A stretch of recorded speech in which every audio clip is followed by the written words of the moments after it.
I always thought people were so cute when they have the little cheeks and they're like rosy, but mine are pretty plain.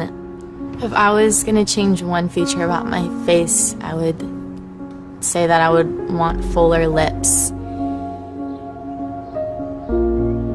I'm definitely a person that looks tired when I'm tired, and when people say that, I immediately am like, oh man.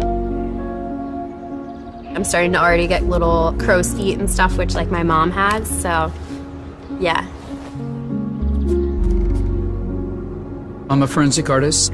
I was trained at the FBI Academy in 1993 in composite art. Worked for the San Jose Police Department as the police artist from 1995 to 2011. We didn't really know what we were doing, so that was nerve-wracking for everyone.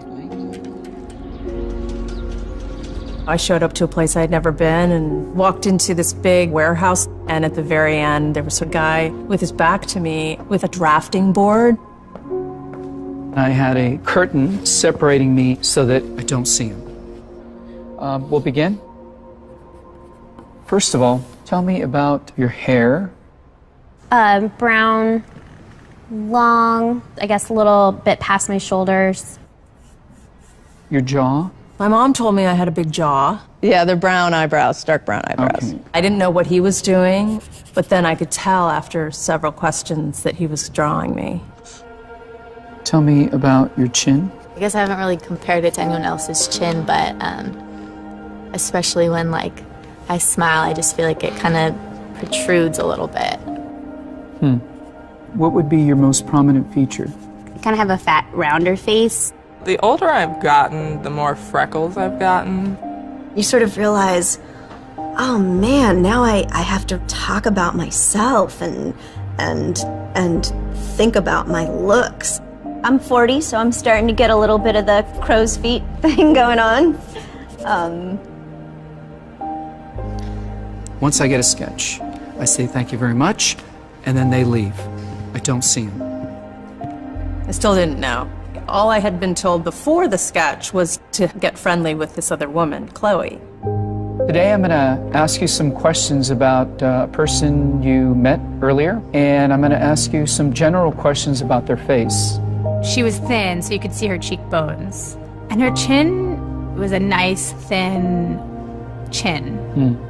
The women were really critical about moles or scars or things like that, and yet they were describing just a normal, beautiful person. She had nice eyes. They lit up when she spoke and were very expressive. The length of the nose, what is that like? Short. Short. Yeah, cute nose. Her face was fairly thin. She had blue eyes, very nice blue eyes. Okay.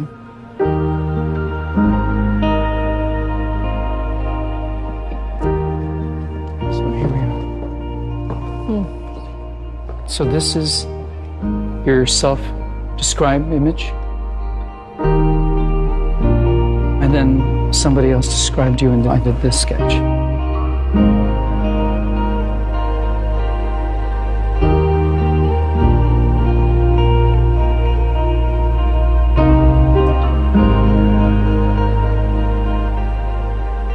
I have this whole thing about having dark circles and crow's feet around my eyes, and that was not part of the sketch at all that the stranger did. The stranger's was a little more like gentle.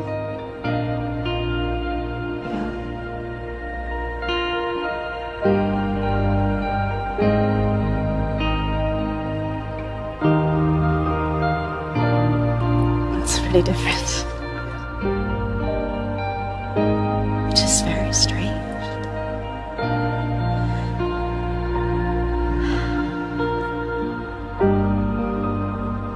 She looks closed off and fatter. She just looks kind of shut down. Sadder, too. The second one is more beautiful. You think they're catching more of that from you? Yeah. She looks more open and friendly and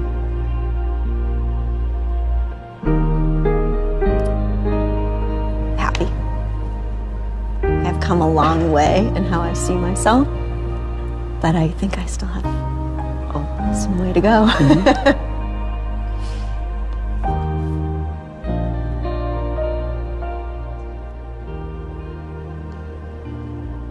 have some work to do on myself. Do you think you're more beautiful than you say? Yeah. Yeah. Chloe's perception was so clearly different. Her picture looked like somebody I thought I would want to talk to and be friends with, like a happy, light, much younger, much brighter person. It's troubling. I should be more grateful of my natural beauty. It impacts the choices and the friends that we make, the jobs we apply for, how we treat our children. It impacts everything. It couldn't be more critical to your happiness.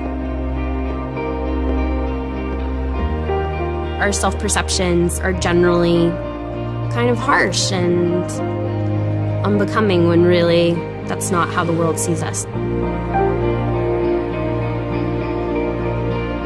We spend a lot of time as women analyzing and trying to fix the things that aren't quite right, and we should spend more time appreciating the things that we do like.